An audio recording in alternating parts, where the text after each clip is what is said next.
अब कहीं स्टेज पर डांस हो रहा है और कोई महिला के गाल पे जाकर के नोट साट रहा है, कितनी कितनी भद्दी चीज है। और खासकर जब इस तरह के लोग हैं जो समाज में अच्छे माने जाते हैं, पब्लिक जनप्रतिनिधि माने जाते हैं, और समाज के अंदर जिनका है कि ये फॉर्च्यूनर गाड़ी पे चढ़ते हैं, ठेकेदार हैं और फलाना है और इस तरह का नाच करते हैं, उनको तो वहां पे भयंकर प्रतिरोध होना चाहिए और उनकी भविष्य में हिम्मत नहीं होनी चाहिए कि फिर वो इस तरह के नर्तकियों का नाच करा सके। तो ये सब जो समाज के अंदर है वो तभी आएगा जब आप जागरूक होंगी और आपको इन सभी गलत चीजों को प्रतिकार करने की आत्मशक्ति रहेगी, इच्छा शक्ति रहेगी। उसके अब जो इस तरह के जो व्यक्ति हैं जो नाच खुद देख रहे हैं बुढ़ापे में, तो उनके बच्चे भी वही सब करेंगे, वो बलात्कार करेंगे। यदि वो बुढ़ापे में 55 साल में नाच देख रहे हैं तो उनके बच्चे वो बलात्कार करेंगे, वो बलात्कारी होंगे आगे चल करके। उनके मानसिकता में कोई भय ही नहीं रहेगा कि हमारे बाबूजी डांस देख रहे हैं तो हम तो थोड़ा सा और आगे बढ़ेंगे। तो इस तरह की मानसिकता जो समाज में है उसको पूरी तरीके से समित करना है, दबा देना है, सप्रेस करना है। चूंकि हमारी जो समाज की जो सोच है, जैसा कि अभी कई वक्ताओं ने कहा कि हमारे जो हमारा एटीट्यूड है समाज के अंदर, जो हमारी मनोवृत्ति है वो अच्छी नहीं।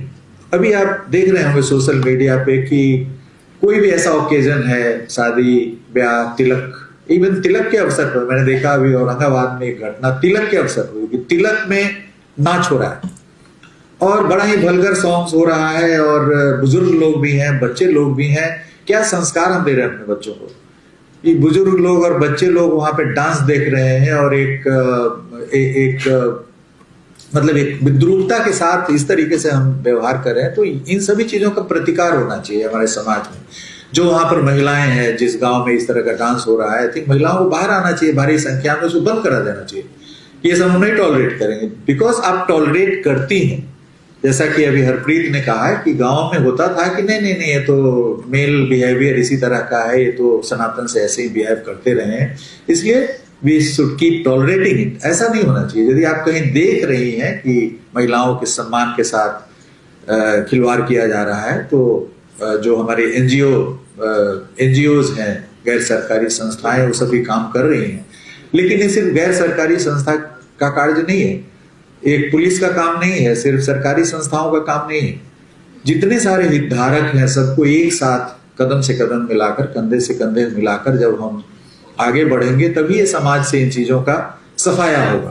फिर हम टॉलरेट कर रहे हैं। अभी मैं रात में फोन उठा लेता हूँ, दिन में बहुत व्यस्तता रहती है। अब अभी इस कार्यक्रम में शामिल है, not able to pick my phone, लेकिन जब शाम में घर जाते हैं 8 बजे, उसके बाद से 8 से 12-1 बजे तक थोड़ा लेट सोते हैं तो फोन उठा लेते हैं। हर रोज कहीं ना कहीं से फोन आता है कि सर हमें डांस के लिए बुलाया गया था, now they are not living me. अभी हम लोकेशन भी, आजकल टेक्नोलॉजी आ गया है तो लोकेशन भी लड़कियां भेज देती हैं कि हम इस लोकेशन पे हैं, हमें रेस्क्यू कराइए।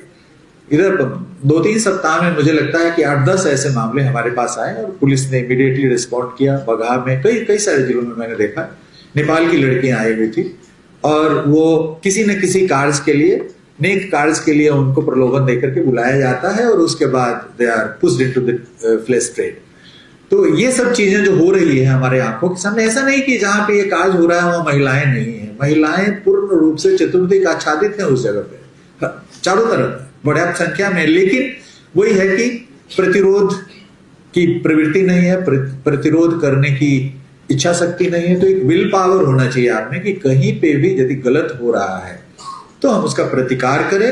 और प्रतिकार का मतलब ये नहीं कि हम कोई उन पे हिंसा करें, बल्कि एक साइलेंट तरीके से शांति अपनाते हुए हम उसका पीसफुल प्रोटेस्ट करें, शांतिपूर्ण प्रतिरोध करें। तो ये होना चाहिए समाज के अंदर कहीं पे भी यदि हम कुछ देखते हैं। तो अभी के संतोम जी भी बता रहे थे कि इस तरह की घटनाएं हो रही है जिससे रुआ कांप उठता है। 3 साल की बच्ची, 6 साल की बच्ची के साथ बलात्कार, हत्या, और ये समाज के अंदर जो तरह तरह का जो इनपुट्स आ रहा है, यंग माइंड्स को इन्फ्लुएंस कर रहा है, बहुत सारे जो इन्फ्लुएंसेस है, बैड इन्फ्लुएंसेस है, वो आ रहा है।